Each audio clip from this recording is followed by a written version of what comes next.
Today's video is all about Karrat, a gaming project with tons of potential. Today we're going to be doing a deep dive, looking into some of the fundamentals, looking into the team, the tokenomics, the utility, and the overall value proposition, trying to figure out whether this project has what it takes to make it to our portfolio for the continuation to the upside. So you know what, let's talk about the news, let's analyze the charts, and let's strategize to capitalize.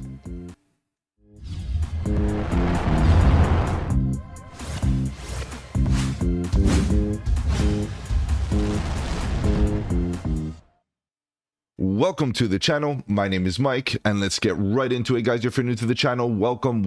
On the channel we talk about cryptocurrency, Bitcoin, Ethereum, and all the altcoins, looking for opportunity. And the question is Karrat the opportunity?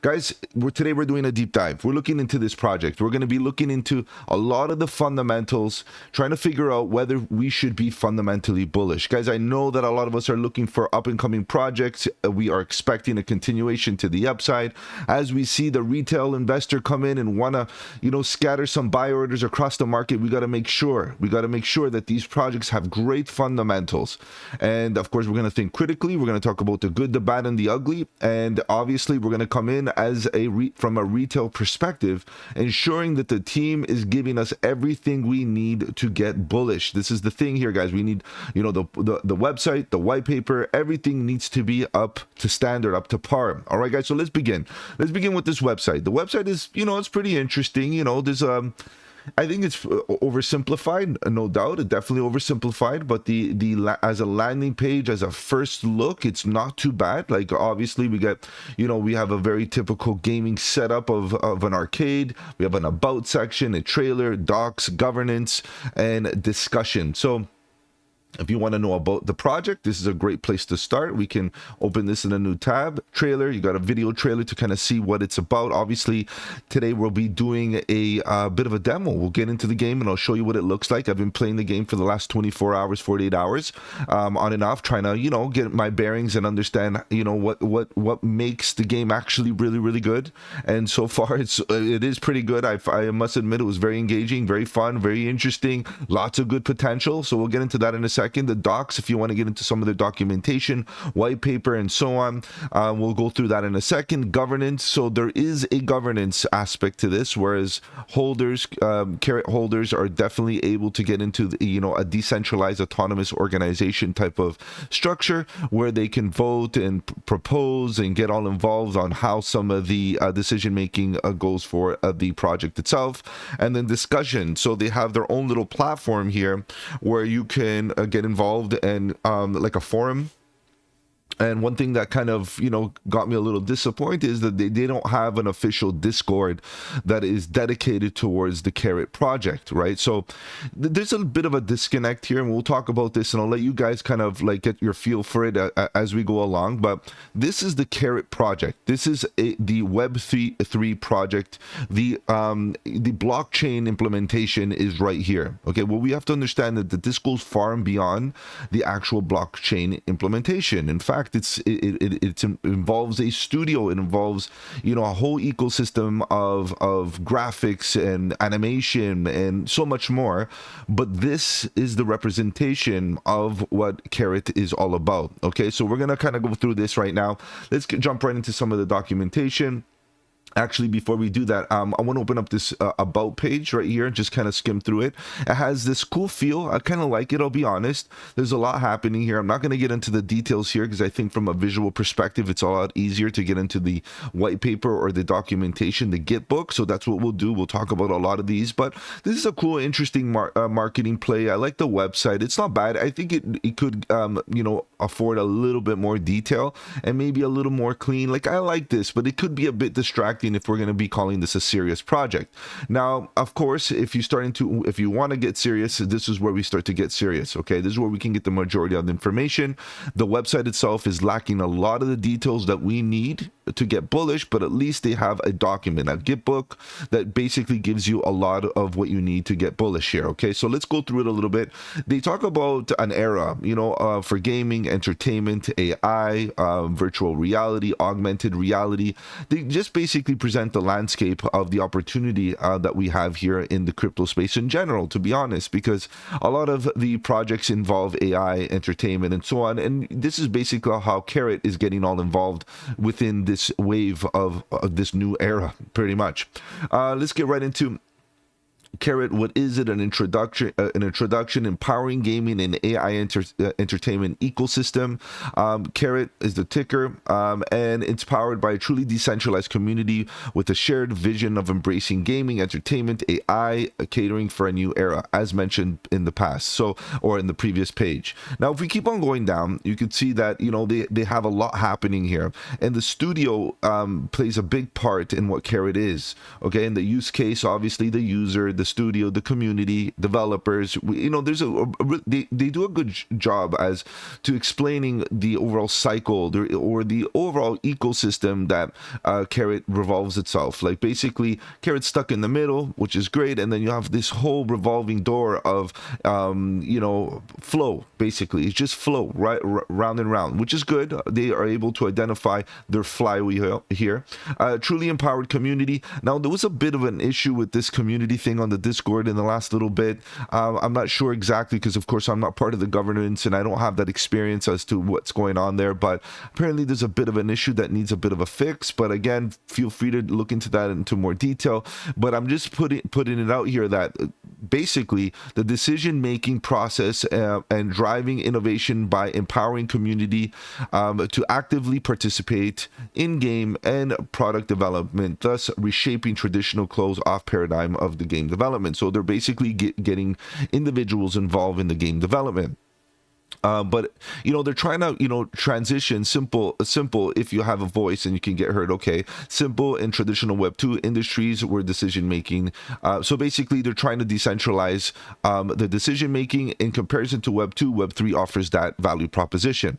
Now, what I am most concerned about this project, let me just get it out of the way here, is that the Web 2-ness about it is still very evident. Okay, very, very evident. And I can see that based on the relationship that Karrat has with their studio. And we'll talk about the studio in a second because it's very bullish. The studio does a great job. I think the ambiguity between Karrat and the studio itself needs to be addressed, and it needs to be clarified. Because if not, what it does look like to me is like the studio's just trying to put a token on top of what they're trying to produce, which is not a bad thing, but I think Karrat deserves its own representation in its own way. They don't even have a Discord or their own community. Basically, the community is basically driven by the studio or the studio page or the game development page, where that's Web 2. Reality is, if we're focusing on game development, it's a Web 2 software solution, game development. But as soon as you put Karrat on top, then we're talking about Web 3. But where's the Web 3 representation? And that's where I feel right now I'm feeling a little bit there's a lot of vagueness happening there. Okay, so as we go through, you'll see what I mean. Okay, I'm not saying it's a negative thing completely. I'm just saying this is the feel that I'm getting right now. And of course, you guys know that I do a lot of deep dives. I'm always doing research on various projects, and this one keeps me a little bit in that gray zone. And I'll show you what I mean as we go on. Let's keep on scrolling. More transparency, more engagement, more innovation. That's great. Okay, part of that DAO, and they do speak about the governance quite a bit on this document. So that's something to consider, that they're really pushing this concept. I think this page is the best page if you really want to get a lot of the fundamentals. Karrat token, the token contract is right here. So be clear on that. And then you'll have some of the tokenomics and some attributes. So it is a ERC20. Some of us might be thinking about, okay, it's an Ethereum based token, and how does that apply to gas fees and all of that. The supply is 1 billion tokens. Inflation, it's not inflationary, of course. Mining, L1 smart contract, okay, minting, sorry, to L1 smart contract. And then actors, contributors. Now we'll talk about this in a little bit more detail in a second, but there's a lot of people involved involved here. Their marketing budget or their marketing right now is stacked. Okay, this is a really good thing, and some people might be very critical and say, yeah, maybe I'm not that keen about it. We'll talk about all of this, right? Good, bad, and ugly, and we'll make sure that it's very transparent. I'm just here to help you guys make your own decisions and bring the information to you guys so you can make your own decisions. Utility. So this is good. Very typical utility. Maybe we can zoom in here. Governance. We have, of course, in-game purchases and upgrades, in-game rewards, asset provenance, and then there's additional utility based on the basically the DAO, the Karrat Co, which is the DAO grants, partner network, utility, infrastructure utility. So there's a lot of utility, very typical. That's fine, bullish, that's good. That's something that I expected. So let's move on forward. No real concerns here. Now, as we keep on going down, they kind of reiterate this in different language: govern, incentivize, utilize. That's fine. This is where we get to tokenomics. Now, tokenomics wise or distribution wise, at first glance it does look a bit concerning. I'll be honest, let's be real. 50% is going to community and foundation. Okay, so when we couple up the foundation, we start to ask ourselves, how much of the foundation funding is actually for the community? And then we start asking ourselves, how is the foundation run, right? That's the very important. How decentralized is the foundation? Now, of course, we start to look at distribution, and of course, if it's well distributed amongst community members, we can rest assured that the foundation is governed by the holders, and that way we know that these funds are going to be allocated fairly, right? And that's really what we want. So 50%. Now, if you look at that 5% unlock at TGE for NFT holders, for those of you that bought Hool, the hooligan, then they basically get some tokens up front, unlocked, 1% unlocked for 12 months for the NFT holders. Of course, they took risks, so they deserve reward.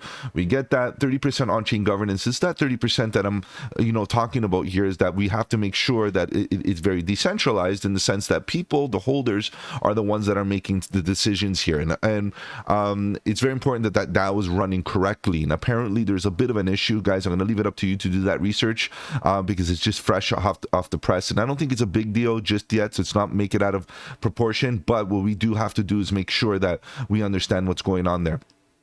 And then the foundation treasury, the foundation itself has some capital ready to go, and that accumulates to about 44%, which is still a significant, but at least we know it's in a decentralized way, right? It's a decentralized autonomous organization, whereas you expect this 44% eventually to get back to the community in some sort of way, right? Whether it be through, the development, supporting devs, rewards of some sort, marketing, this and that. So this is one thing that we have to understand, that's very possible to see the foundation deploy some of these funds back to the community, again based on voting and proposals on the DAO. Okay, so let's move on, and we go this way, and we start to see early contributors, 20%. That's a lot. Okay, I get it. It's a lot. So this is their way to raise capital, but right, they need capital. They need liquidity. How are they going to get marketing dollars? How are they going to get listed on exchanges, right? They're on some major exchanges already, right? So this is something to consider. Team advisors and service providers. The team and advisors. Now, this could be a little bit vague, because the team and advisors, sometimes advisors are also individuals that are in social media, like influencers. Are they really advisors? They could be. That's fine. Maybe they are. That's not me to judge, but this is where we're talking about early stakeholders in general, right here. In general, the team, the devs, in the development team is also early stakeholder. These are all early stakeholders, and they basically are going to be given 50% of the tokens, right? And for a lot of us right now, that's a little bit scary, because it's half the circulating supply. When it becomes fully diluted, eventually will go towards these early stakeholders. Now, these early stakeholders got in super early at a very early price. You have an incentive to want to take profit, and we have to understand that and accept that. Now, what we have to depend on is their vesting schedule. And for those of you that are new to this type of to the crypto space and looking at these metrics, essentially what a vesting schedule does, it prevents these individuals, these early stakeholders, from basically selling their tokens all at once on the market, or receiving their tokens to be sold on the market all at once. they are going to be issued these tokens little by little on a schedule, right? So it's going to slowly trickle into the circulating supply. That way we can reduce the risk of dilution of the price of the token itself, and that way the individuals that are holding are protected from that dilution to a degree. Obviously, after every unlock, there is going to be a bit of sell pressure, but at least it's not a lot. Now, what we have to understand is that we are protected by this vesting schedule, and just understand that when the market is super strong and very bullish, I highly doubt that any of these individuals are going to be selling at the current moment, especially if we start to see the market wake up and we see altcoin seasons and, you know, Bitcoin run to higher levels and all that kind of stuff. These individuals are going to be holding on, and they will be selling on the market when they see the market very greedy. So what we have to understand is that right now, maybe we will not, as they get tokens unlocked, we will not see them sell, but you can bet that they will be selling when we see froth in them, when Bitcoin hits a level of, you know, exhaustion, when we see Bitcoin hit those top levels, 120, 150, 100, 200, we got to watch those charts to see these individuals are going to have an incentive to take profit, and they will be taking a lot of it. Remember, they are going to eventually get 50% of the tokens. Now, what's the schedule look like? We'll talk about that in a second. Let's continue scrolling down. Vesting and the lockup details. Now, you could read this paragraph. In my opinion, this is not the best way to present this information. You should provide a more graphs, more visual representations, and I'm going to show you that in a second. Let's see right here.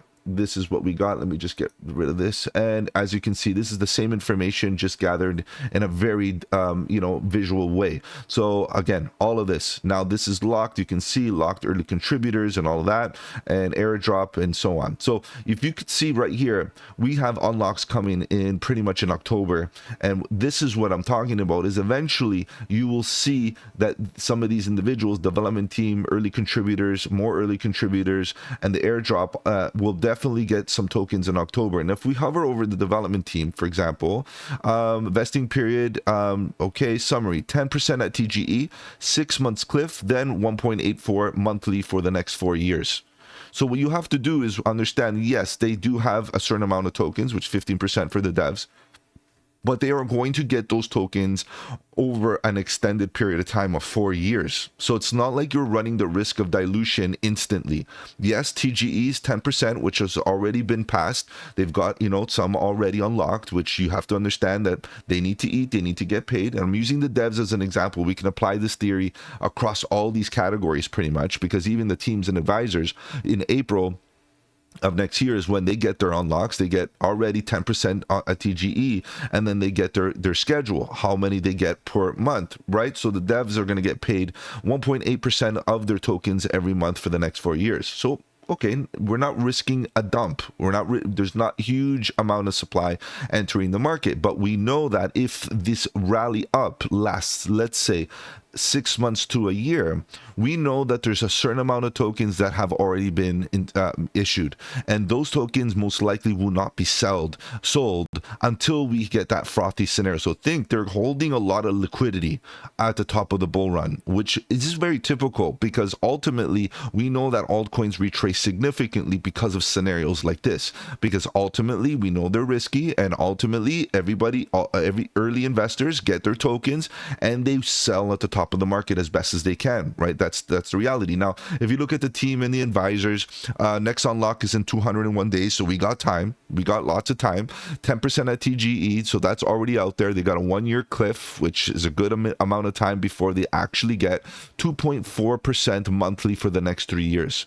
Okay, so they're going to be invested in here for a good while, but they already have 10% in their wallets, and on a 1 year cliff, which is in April, they're going to start getting into the schedule of getting their 2.4%, right? So this is what we have to keep an eye on. I think that October could bring some volatility into the market.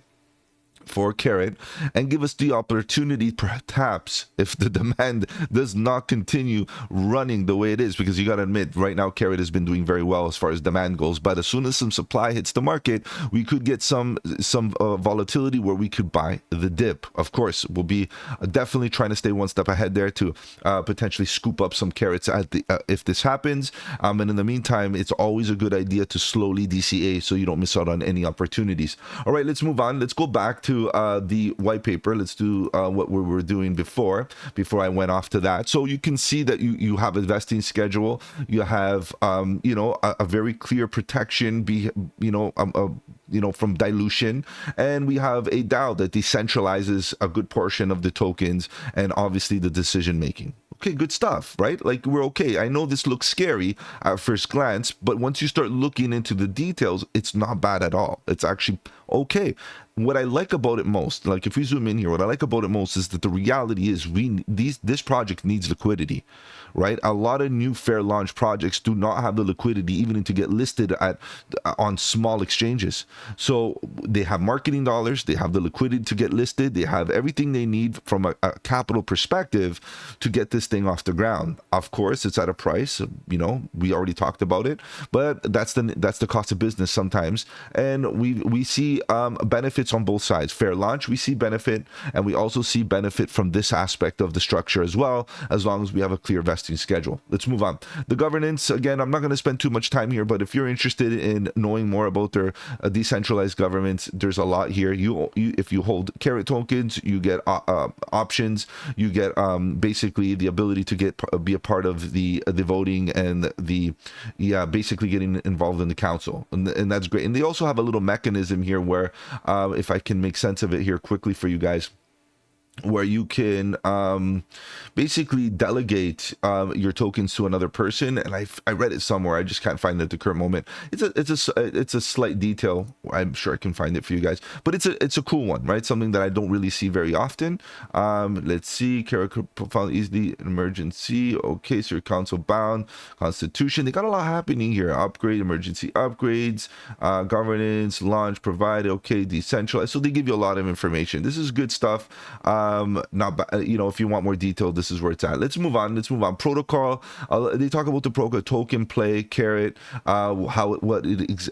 what role it plays within the ecosystem, the game engine, the collection, game number 2, collection in game, and you can see you know, claim tokens, contract, voting contracts. They got everything here for you guys.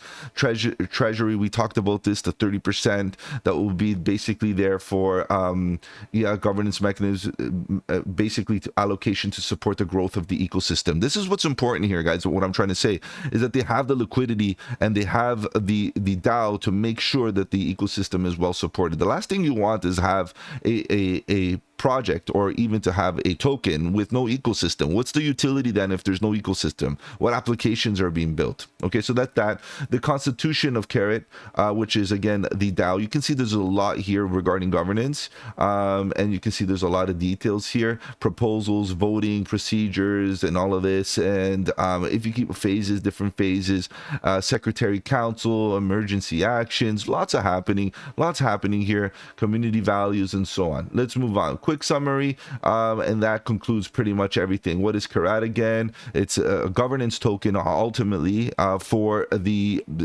games and the overall ecosystem that's underneath or within the umbrella of Karrat, right? So this is good. What is governance and so on? Is there an airdrop? There, My Pet Hooligan holders get airdrops and things like that. So what is My Pet Hooligan? So we're slowly getting into what is this game? Okay, so Karrat is not a game. Karrat is a crypto project, a token.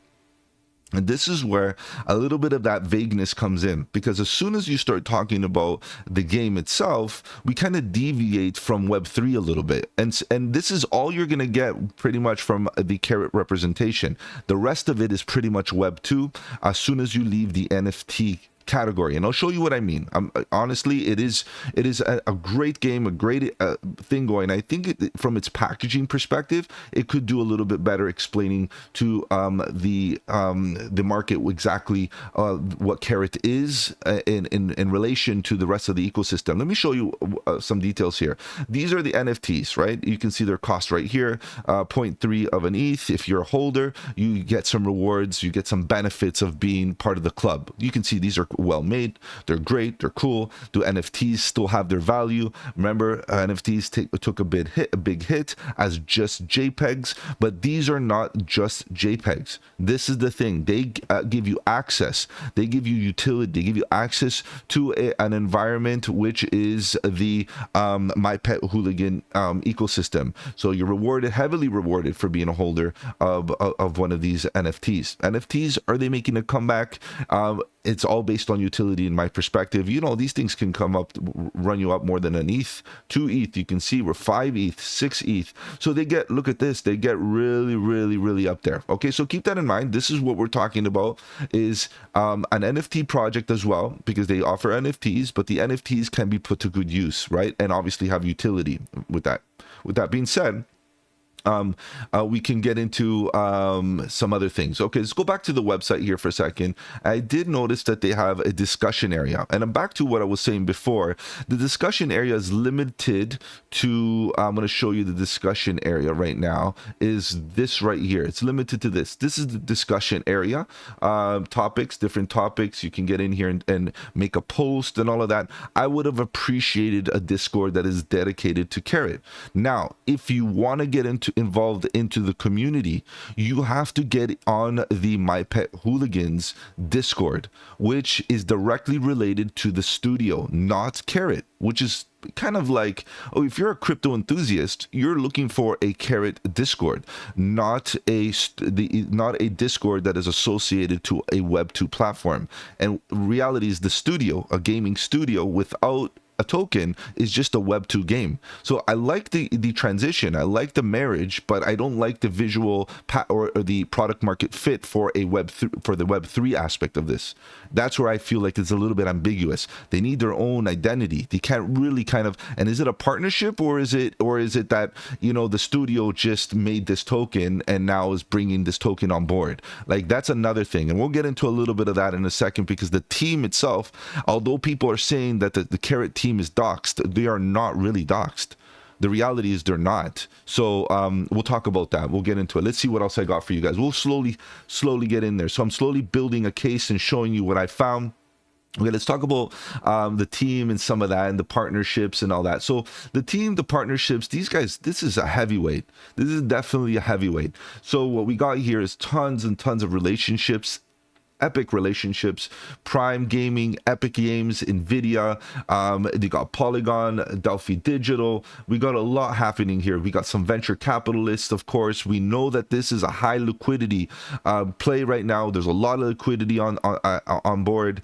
We have, you know, part of the schedule there, or the token allocation. We've noticed that there's a lot of liquidity there, and it is all brought to them by all of this, right? All these relationships. Now, if you go to the right, you also have a bunch of influential individuals, guys. You might be able to you know, identify some of them. You have Elio Trades, Alex Becker, and a few others here, Stasho, I think, or Stash or something like that, Hustlepedia. Now, we have to understand, again, I'm not trying to, you know, say anything negative about any of these dudes. These guys right here, they're the face of our industry, and especially in the gaming industry. Of course, Elio Trades, Alex Becker is always talking about different projects. Sometimes they go up, sometimes they go down, and that's the reality. So, you know, a lot of us have different experiences, you know, listening to some of these individuals. I'm going to leave that up to you guys to be critical on who you listen to. But ultimately, we know that these individuals have voices. And from a marketing perspective, from a, you know, reach perspective, the depth and the breadth of their reach is, you know, unlike no other. They're the dominant figures in our space, whether they're negative or positive. Again, that's up to you. But ultimately, is this a good thing? That's what you have to question. Is it good to have such prominent figures in, you know, part of this project, My Pet Hooligans, and pushing this project. Okay, well, we need marketing dollars, we need marketing efforts, and these are the best people to do it. Now, the studio angels, Paris Hilton, we know that she's been a big proponent of crypto for a good while. She's one of the OGs for that matter. If you've been around in previous cycles, you know that she's been talking about crypto for some time. Tony Robbins, I have no idea what he really brings to the table, to be honest, other than just being maybe pro crypto or a gamer himself. He's not really part of the industry. He's more of a motivational speaker. Mark Cuban, I'm on the fence of his involvement, if I appreciate it or not. His opinions on some things kind of like leave me in the gray as well. So I'm not really nay or yay about it, but sure, he talks about crypto. He was one of the first individuals to integrate crypto into his business ventures and so on, and he was always very positive about crypto. So now he's talking about becoming part of the SEC. I don't know if I'm on board with that or not. Again, that's all up to you, what you feel about these faces. And then Eric Yuan is basically he's the developer and creator behind one of those video calling platforms. The major one, it's escaping my mind right now. I think it's Zoom, but ultimately Stack Team, Studio Angels. What does that really mean? They got the money and they got the influence, right? These guys, these people right here are very wealthy. It can definitely pull strings, both from an economic perspective and from a connections perspective. So this is the most stacked I've ever seen a project in a good while, I'll be honest. Okay, so that's that. Let's keep on moving on.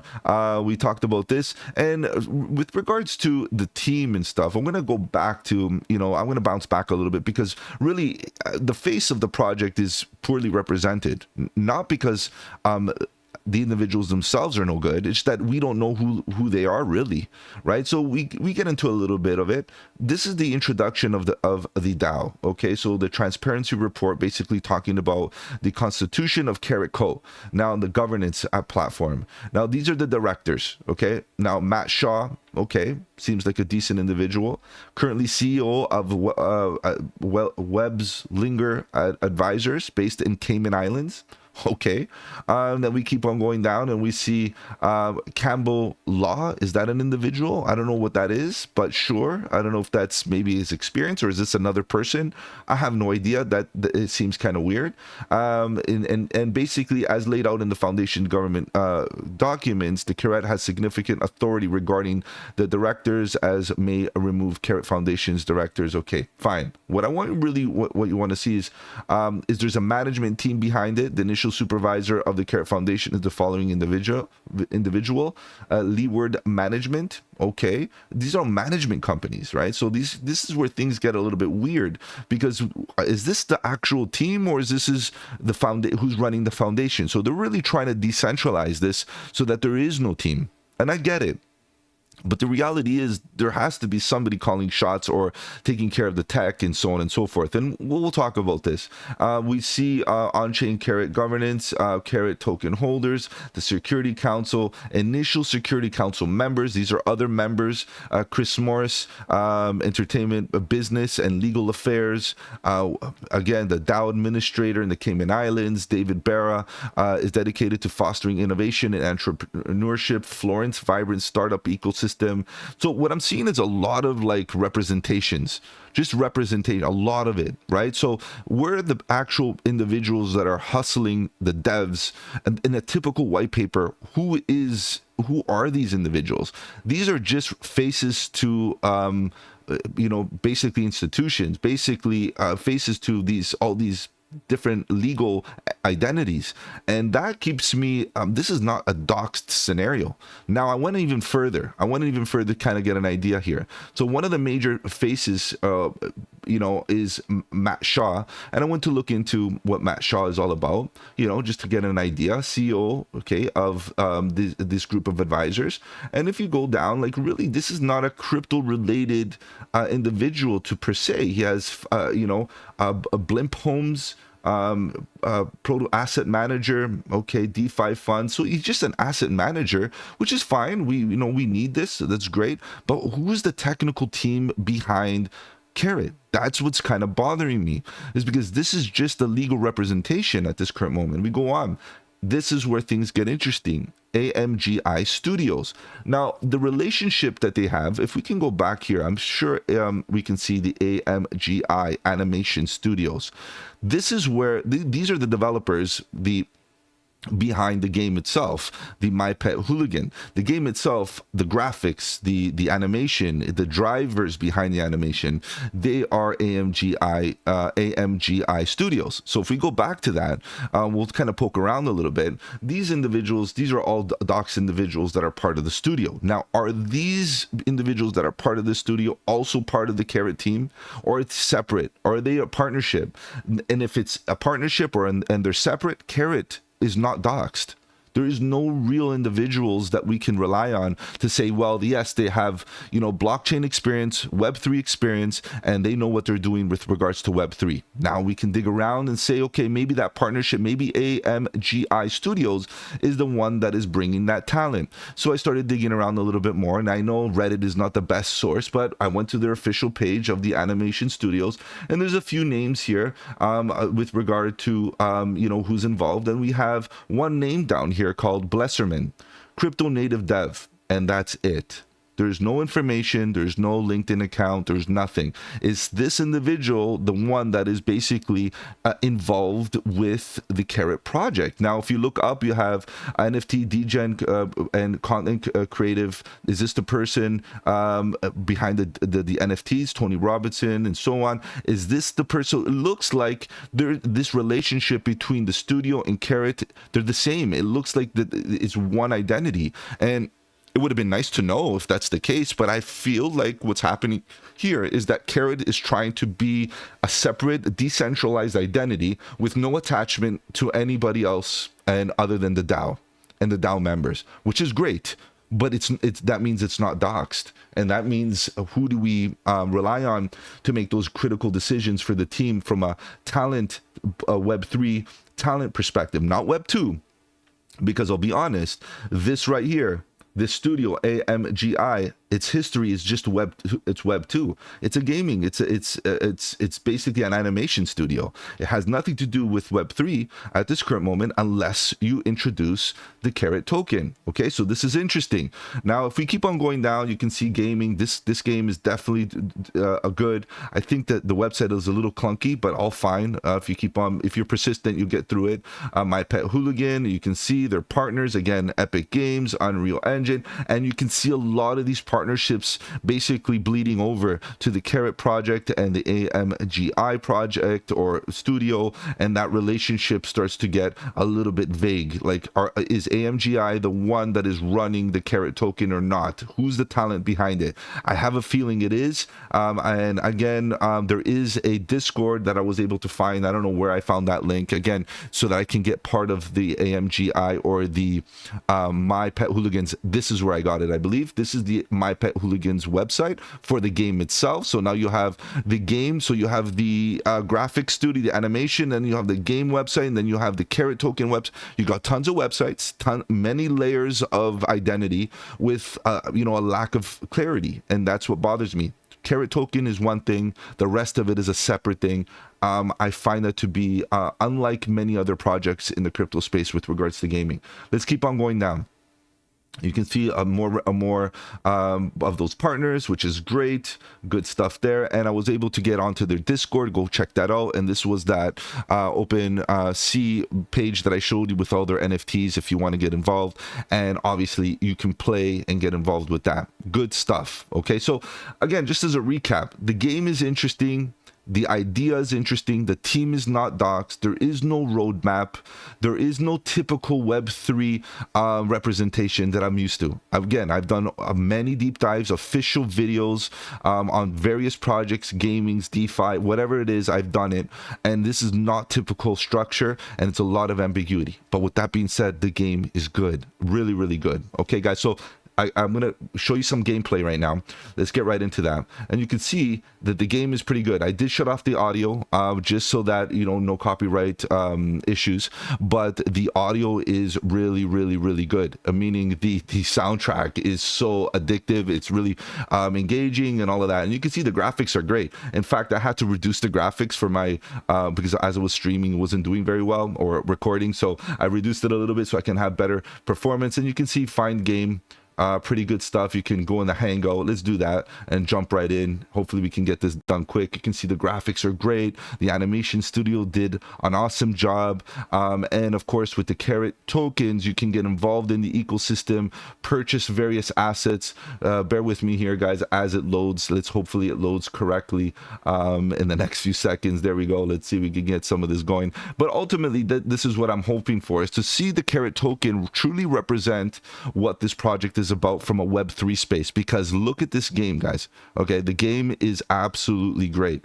You can see that the graphics are good, and it was very clear to me that the graphics are still a work in progress because of the system requirements being a bit excessive, given so they're still tweaking to make things a little bit better. So I'm just showing you around. You can see that there's a lot of details here. There's various game modes to have some fun with, not capture the flag. There's like a team mode where you get on different teams and do your thing like that. And you can see this is just a hangout type of scenario where you hang out and do various missions, almost like a open world. And yeah, and you can see it's pretty cool. I know my performance right now is not the greatest, but you can see that the graphics are great. I'm trying to show you some actual gameplay if I find some other individuals here to show you, but it's pretty good. It's fairly engaging.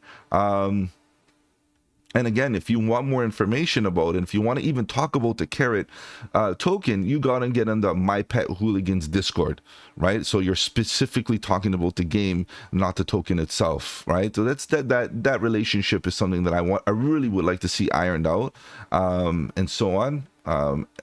There's nobody here. Like, where is everybody? Okay, maybe it's the wrong time of day. Maybe they know I'm live, or I'm streaming, or I'm recording, and they're all shy, camera shy. All right, so guys, this is it. Let me show you some big picture world visuals here. You can see, look what's going on here. A lot happening. Let's jump right off this thing. Let's see what we got. And anybody here? I'm definitely gonna get hit by somebody any second now. You can see how it could be engaging, right? It's a very it looks even family friendly for that matter. It's not so gruesome, good for all ages, which I also appreciate, because again, mass adoption is what we really want. We don't want no barriers to entry via age group either. So that's good. And you can customize your character by ranking up. There's a season right now happening where you can get some assets, in-game assets. They're all cosmetic at the current moment, so that's fine because you're gonna look good at least while you play. And I don't see not even one person here right now. Am I on the wrong server? Maybe it is, but you can kind of see where I'm at here. I would love to see at least another bunny or another hooligan here to show you what it looks like. Some of this gameplay, you can see how I can get destroyed here by somebody. That would be good. And this is an open world. It's almost like being able to explore the environment, as you can see. And that's how you shoot. Maybe I should have showed you that. Let's explode some cars. And they pretty good. You have different weapons. As you can see, this one's more of a quicker one, and I don't see anybody else. Let's explode this. And those are carrots. If you happen to get hit, you could eat some carrots and get your health back. And another cool thing is you got a skateboard. Okay, so you can kind of like do your thing via skateboard. Pretty cool. Yeah, let's quit, and I can show you. Let's see if I can get into an actual. Are you sure? Yeah, let's exit. So it's not bad. You can see that it's actually really good. I was playing it for the last 48 hours, and it's very, very addictive and engaging, definitely. So we can find a game, and you can see that there's a coin apocalypse, which basically you collect coins. If you get hit, your coins fall. Anarchy, just a free-for-all. Let's see what happens there. And then organized anarchy, you basically teams. You're in different teams and all servers. Now let's jump in. Let's see if this goes properly this time. So definitely engaging stuff here, and I can see future applications, right? Definitely future use, different modes, and the reward structures, in-game assets, more NFTs, a lot more happening here. I think this is just the beginning. To be honest, it looks really good. Let's see. There we go. We're getting some action right away. There's some people in this one, and you can see I'm obviously get destroyed here. I'm no expert. Some of these guys are just savage. And you can see you can explode all these canisters. They're definitely explosive. And I'm gonna try to find a better. Oh snap! I'm getting hit from behind from somebody, and you can see I'm no good. But these guys are going at it. They're pros. Let's change our weapon. I got, see, great game. Definitely you can see how this is fun.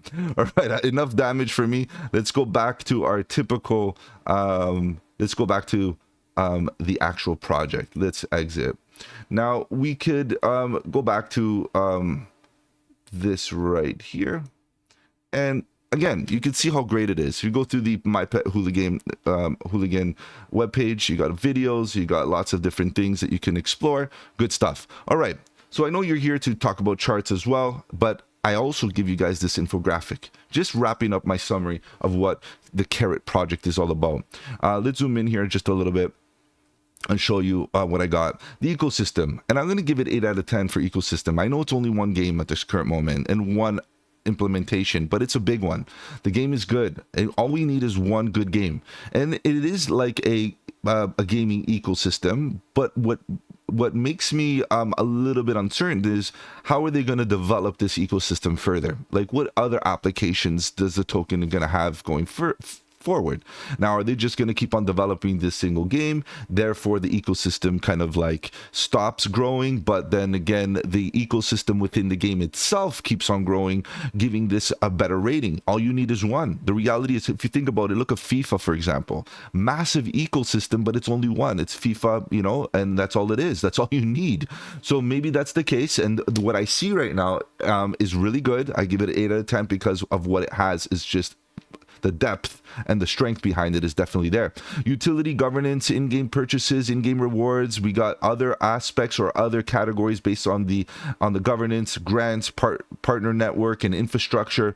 Very good. 10 out of 10 right there. No roadmap, unfortunately. We don't know where the game is going, what is going to be coming out next, and so on. And I don't plan on going and scraping through socials to get an official roadmap. That should be on the white paper. That should be on the Git book, and that's very typical of various projects. Expect that to be there. I expect to see the milestones that were already achieved and the ones that they plan on putting in their radar in the next little while, where the resources are going to be allocated, both capital and human resources. And we also have the team.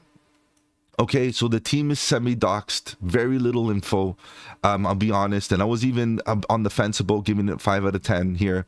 The AMGI studio is doxed. There's a lot of individuals there, very qualified people, and the only name that I was able to get with regards to the Web3 aspect of things was not doxed, and it was just like perhaps a last name, and that's it. So I don't even know who's leading this as a Web3 project. Right? That's what guys, we're here in the crypto space. This is blockchain. We have to emphasize the importance of Web3. Now, if we're going to emphasize all the rest of it, which can easily be applied to Web 2, guys, it's still really, really good. What can I say? But as a Web 3, the team is very vague. It's not even doxed, and I would like to know a little bit more. And the relationship between Karrat and AMGI is unclear. It could be that the AMGI studio realized, hey, why don't we come up with a token and, you know, make a whole ecosystem of it and create a branch of individuals that are going to handle that, and that would be totally fine. And they want to be anonymous, and they want that relationship to be anonymous and decentralized, and I get it. But the reality is, this is why I give it 5 out of 10. It's very ambiguous. All right, so if there's anything that I'm missing here, guys, feel free to let me know in the comment section below. I'll be happy to revise it and, you know, give you guys an update. I'm just trying to be as transparent and open and honest as possible so that we can make great decisions going forward. The socials, X, okay, 30,000 followers on X. That's great. 577 followers in the last 30 days. They're up, but down in comparison to the last 30 days. Okay, so they've been doing better in the last 30 days. Okay, so what does that tell you? Maybe they're, you know, coming down a little bit, which is fine. You know, we get peaks and valleys even on socials. That's the reality. And 28x posts for the last 30 days, up 133%. So they're still working. They're an average of about a post a day. That's not bad. And they're up in comparison to the previous 30 days. So which tells me that they're realizing that their follower count is coming down as time passes. So maybe they're cranking up the effort, which is good, Now, it's that Discord thing that bothers me, and we'll talk about that more in a second. Every other social, there is none. There is no other social other than X for the Karrat project. So now we have to almost like transition ourselves into the My Pet Hooligan project or Web 2 relationship or identity, right? We want to stick into Web3 identity, and that's it. All you get is an X account. Okay, so just keep in mind, I'm trying to be focused on the Web3 identity here because this is where we're at. This is the industry that we're in. Okay, so tokenomics, 50% is allocated to early stakeholders. We made that very clear, but the clear and fair vesting schedule regulates the token emission. We clarified that. So there's no real worry about dilution as the tokens are entering the circulation. Just anticipate a bit sell-off, maybe buy the dips and all that kind of stuff. But you could expect when the market goes frothy, there's going to be a lot of tokens out there and some massive gains, and be prepared that they are going to take profit. Okay, VCs take profit, you know, Coles take profit, everybody takes profit here, guys. We're here to make profit, and that's the reality. Lots of tokens yet to be released. Of course, it's a new project. This is the reality. Okay, lots of partners, guys. You know, feel free to go check out that infographic again. Go on their website, go check it out. But they got so many different names out there, and it could be a positive, it could be a negative. You know, there's a lot more, you know, individuals, Coles out there, of course. You know, Elio Trades, Alex Becker, Hustlepedia. These guys are definitely there. They're bigger names, some bigger than the others. But the reality is they have a lot of push. They do have a lot of push. Is that a good thing or is it a bad thing? That's up to you guys to kind of like, you know, judge who you're listening to in the space, no doubt. Exchanges, I give it 8 out of 10 because I think there's still more opportunity for a listing on Binance and maybe some other smaller exchanges, right? So we're already on Mexi, KuCoin, CoinX, Crypto.com, BingX, but you know, maybe Bybit and a few others, but Binance for sure. And then once we get all those rest of them, this will be 10 out of 10. But you could take this as an opportunity because a Binance listing will give us more volume, a lot more, a bit more of a pump, and of course hype. And once it reaches 10 out of 10, there's no more opportunity there, and you can interpret these ratings as opportunity. Right? If they clarify this, that's an opportunity. If they provide a roadmap, that's an opportunity. And of course, I give these ratings so that maybe the team can identify some of these opportunities to improve. Okay, that's the reality. Now, Karrat is a very it's a good token. Ultimately, we only have you know, the circulating supply is only 11% of the total of the max, 1 billion of max, right? So it means that we have a lot of tokens that need to enter the market over the next years to come. We saw some of those vesting schedules that take 4 years to actually get all those tokens into emissions for the team and for the devs and all of this kind of stuff. We do see those emission schedules basically take a long-term approach, which is great because, again, the risk of dilution. Right now, we do see a fully diluted market cap of about $500 million. I still feel like, based on the narrative, the gaming narrative, it's been taking a bit of a hit in the last little while. The narrative as a whole, just in the last, I would say, week, we've been seeing a lot of growth back in, a lot of market cap flow back right into the narrative, which is a good thing. I can see this project hitting much more higher targets in the future for sure. It's only $500 million market cap, $500 million market cap. Now, since doing the infographic, that's it been doing very well, so it might be a lot more right now. So just keep in mind as of September 29th. Okay, so keep that in mind. Now, gaming NFT, that's the major narrative. This is my overall verdict, guys. Gaming NFT, and obviously there's some other aspects that we keep in mind. The focus on governance is also something that we might want to add to that, but overall it's an ERC20 utility governance token designed to empower gaming and entertainment ecosystems. What's interesting to me is that how can the Karrat token be transferred to other games, and is that the motivation? Because Karrat is very specific to the fact that the game that we're talking about at the current moment involves bunnies, involves, you know, rabbits. and it relates very good because of the carrot. I get it, and obviously maybe the golden carrot, the golden aspect that carrot, defines. But that's fine. But what about other games? Is it only for this type? Is it only for My Pet Hooligan? Now, if they do provide other pets in the future, other animals, what happens to the significance of the token name, the identifier here, carrot? Like, does that provide opportunity for growth? And in marketing, it's very important that when you label things, that there is opportunity for expansion into other avenues. And in this case, I feel that it would be very difficult to expand unless they build upon the My Pet Hooligan ecosystem itself and just focus on that. And like I mentioned before, a great example of it is like FIFA, how they focused on one sport, one game, and just went deep on that ecosystem, which is still a viable strategy, no doubt. Okay, so no tokens are directly rewarded to the community. I've noticed that. Like, what is the reward structure for the actual community? Everybody gets rewarded. There's lots of emissions. A lot of them are going towards, the calls, the early investor, the devs, and all of that. 50%. Okay, those guys are well taken care of. Then on the other side of the token distribution, we saw governance and so on, and all those little micro categories in between. But okay, now the DAO is going to govern some of those tokens, but what about the guarantee of getting the community involved through some sort of emission, a reward structure? I feel like that's lacking. I don't really see that. Maybe I'm not reading between the lines very well or anything, but again, if you want to add some value there, feel free to let me know in the comment section below. I wasn't able to really get the sense of the systematic way of the community earning tokens without a voting process, without the DAO issuing tokens to the community as rewards. Again, guys, just be aware of the token unlocks, right? Just be aware that it's nothing to be fearful of, because again, the vesting schedule is nice and clear and fair. But when they do get unlocked, you're going to get, some peaks and valleys. You can definitely buy dips. But what I'm really mentioning here is be aware of the token unlocks that accumulate over the next 6 to 1 year period, because it's most likely, if the market is showing strength, those individuals are not going to be selling a large amounts of their tokens when they get unlocked. They're going to be hodling through, waiting for the top of the market and seeing some signs of a Bitcoin hitting some really good targets, and then they will start offloading. They will start selling. And this is what we have to be very very clear about, is that a lot of these newer projects, they're not multi-cycle holds.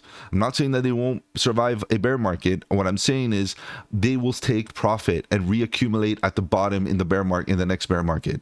So don't be the person that's going to hold this long term. Although the project is great, will reaccumulate at the bottom. We've seen all the altcoins pretty much retrace 90% in the bear market. So we have to understand that the community, the people involved, the early stakeholders are going to sell and maybe even reaccumulate in the bear market, or maybe not. We don't know that, but just understand, be aware of all the tokens that enter circulation that can be sold on the market later on in massive profits. Little known is about the Karrat team. Let's be real about that, guys. I've heard some people say that they're fully doxed. They are not fully doxed. That's the truth. The DAO or the governance team is, but they're just individuals that are fronts to the organization. We're not talking about marketing specialists or Web3 developers or on-chain people that are involved in Web3. Who's the talent? Basically, who is the talent behind the Web3 project? The Web 2 aspect of things, super talent. You saw those graphics, you saw those capabilities. Very great, awesome. But who's the talent behind Karrat, which is a Web 3 project? I want to know.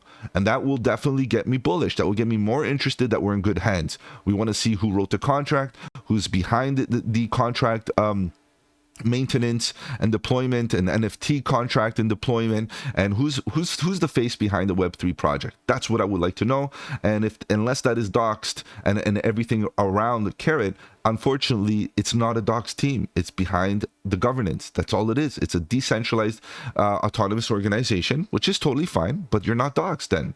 So you got to take it how it is.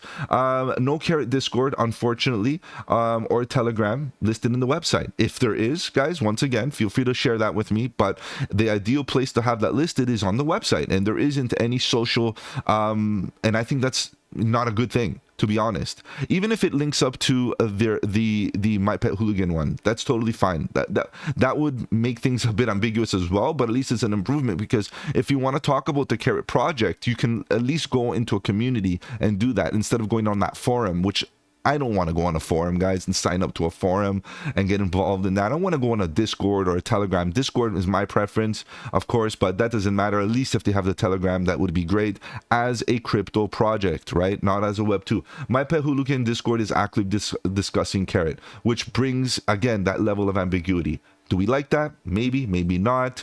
Is it a good thing? Does that maybe give us that indication that the My Pet Hooligan team, which is the studio, are they the ones who are behind Karrat? It's very likely here, guys. I'm not going to draw any major conclusions here, but it does look like it. Organizational structure is not clear, and marketing is ambiguous. Again, gaming narrative is currently undervalued. So I'm saying this is that gaming took a big hit in the last little while. It is likely that we see gaming come back. It is likely that we see gaming run again. And of course, it was one of the major runners earlier on in the summer cycle when we saw everything fly up. And in the last little while, we saw gaming kind of take a bit of a back seat. It's time to see gaming wake up. Personally speaking, I think gaming has the best use case of crypto as far as a token goes, coins, and NFTs. In-game assets, guys. There's no other better a digital environment to actually see these two technologies flourish, and then use those as proof of concept for the real world, right? Because the reality is we have currency in the real world, we have assets in the real world, and this is why we're seeing the real world asset narrative wake up a little bit as well. But in addition to that, we also have digital assets in the real world that can be governed by NFTs and so on. So I kind of see that gaming is a transition to reality. And why not see the gaming narrative pick up first so we can get that proof of concept and how we can integrate some of these technologies into the real world. As you can see, that game looks like a real world, no doubt. So looking good. Altogether. Karrat with the market cap of Illuvium. Guys, Illuvium, one of the bigger, let's say, projects out there within gaming space. Just to catch up to them, it's 4x. I think that didn't really do it justice, to be honest. I can see a price target of about $5, more or less, to about $10. And the reason why I'm saying this is because the gaming narrative is currently undervalued. And in addition to that, the actual market in general is undervalued still, meaning we are waiting to see the market cap of crypto, the total crypto, basically hit previous high at minimum. And then what about all-time highs price discovery, right? And getting into a scenario where we see the total market cap hit $5-6 trillion. I could see gaming and many other projects, this applies to all, basically attract some of that capital. And we can see Karrat do very well. I can see Karrat do very well. So with that being said, of course, we're going to have to wait to see how the project, prevails and how the market actually does in the next little while. But I can see doing it at a nice 5x, maybe even 10x, right? We just got to see where it goes. It's a small market cap, has a lot of potential. The project itself does tie up a lot of those, requirements, but it has a lot of loose ends that can be fixed to get us super, super, super bullish. All right, guys, I know you're here to talk about charts as well. So let's see what's going on with the actual Karrat token. In the last little while, we've been seeing the price run significantly. And I believe those calls are getting to work and definitely putting some of that work in to get these prices pumping. But what we have to understand is, could this be a scenario where maybe we get proof of life, we come back down, buy the dip, accumulate, and start running to the upside? Let's look at this in a little bit more detail.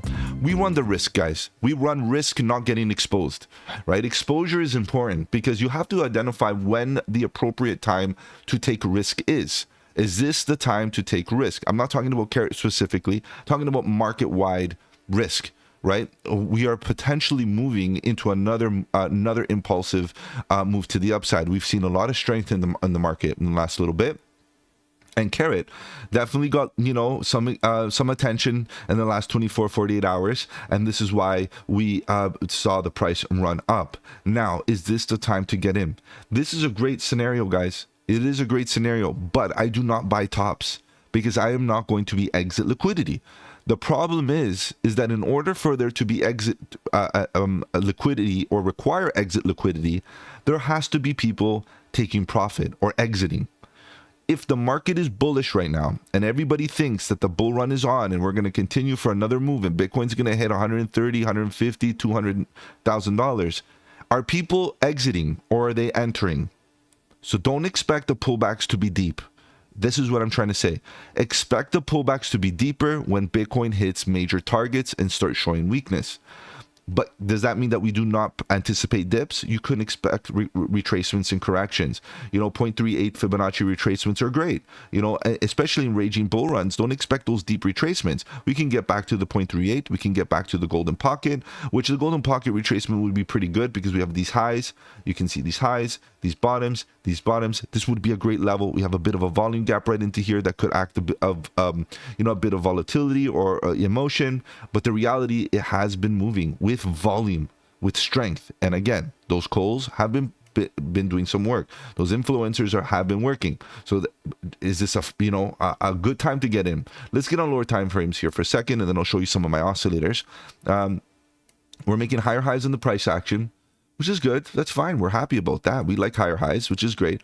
Looking good. So let's put this in here. If we include the wicks or exclude the wicks, I'm going to exclude them because when you're looking for divergences, it's important not to include the wicks, and I'm going to make it thinner. Actually, you know what? Let's leave it like that. And then we can start looking at oscillators. In fact, you can see that the momentum is coming down at the same time as the price is slightly making a higher high, excluding wicks again. So if you want to call this a double top, that's class B bearish divergence. If you want to make this a higher high, that's fine. That's class A bearish divergence. And we're also getting a divergence on the trend oscillator as well. It's not really confirmed because this expansion here, you can see the purple expansion is still facing up and it's nice and purple. It could continue to the upside any day now here on the 4-hour. So this is one of the concerns right now, is that we could get short-term pullbacks. We could come down to the 50% mark, get some support. We could even get a full retracement and still maintain some sideways price action. But what's most important is that we get a bit of structure if you're going to go long at this level. So what I mean by this is this. If you look at what's been happening, we got our impulse and now we start consolidating. Okay, if we create a bull flag, this is the time to buy, right? Stop loss right underneath this bottom, right around here, just in case. And we go back up. You can take more profit at the top of the range if that's what you feel. That becomes a bull flag. If we break out, but you can buy more into here, spring, and to the upside we go. And that way, your average entry is right around this level, and you're up and you're moving. At this point, the risk that you're taking is that we break below the low and get a bit of a retracement and come down to this level. Again, right around this level, right around here, maybe buy the dip. To be honest, it's not that clear. I'm pleased to say that it doesn't look like it's going to happen because even the impulse left a lot of support below from previous price action. This top, this bottom, and this bottom are very close by to this potential consolidation or structure that we are currently building or are attempting to build, because it's not even confirmed yet here, guys. So safe than sorry, better safe than sorry. I guess that's the motto. DCAing is the best. And if you look at the price action, guys, there's no real edge, right? It's almost like, what do we do here? Buy a little bit or buy the dip and buy into the bottom level right down to this zone? Guys, to be honest, it does look like that's a better scenario. So what I'm going to do is put this right into here and just identify and just keep an eye that we're still diverging. We can still get oversold again. We can still have an opportunity to buy the dip. But what about if we don't? You definitely want to have some skin in the game. So buy a small bag. Just buy a little bit. Have some exposure just in case. And you got to admit, guys, a backtest off of this, even coming down here and springing off of it, super bullish. This starts to look like a left shoulder, a head, a right shoulder, clear neckline right around here. And we start breaking previous highs and we're done. We continue going up. And this starts to look like a perfect pivot point structure where we can expect Karrat to start flying into price discovery very, very easily. So on the next dip, this is where I would be going absolutely heavy. getting in right now, you're technically almost like a breakout trader, almost, considering that you're trying to break above the previous high. With a bit of resistance, we could come down even for a slight retracement down to the golden pocket, where we should be buying the dips heavy. Guys, if I've offered you any value in this video, do the channel a massive favor, slap the like button. It does really help out with the algorithm. If you want to follow me on the socials, the links are in the description below. Feel free to join the Discord, guys. The Discord is where it's at. Lots of good alpha, trade setups, fundamentals, and learning material. The best part is it's absolutely free. Guys, I'm going to be live tonight at 8 PM EST talking about crypto news and price action. If you have any projects you want me to cover, that is a great time and place to make those requests, and I'll definitely put them in top priority. Take care, guys. Have a good one, and don't forget, buy the dip.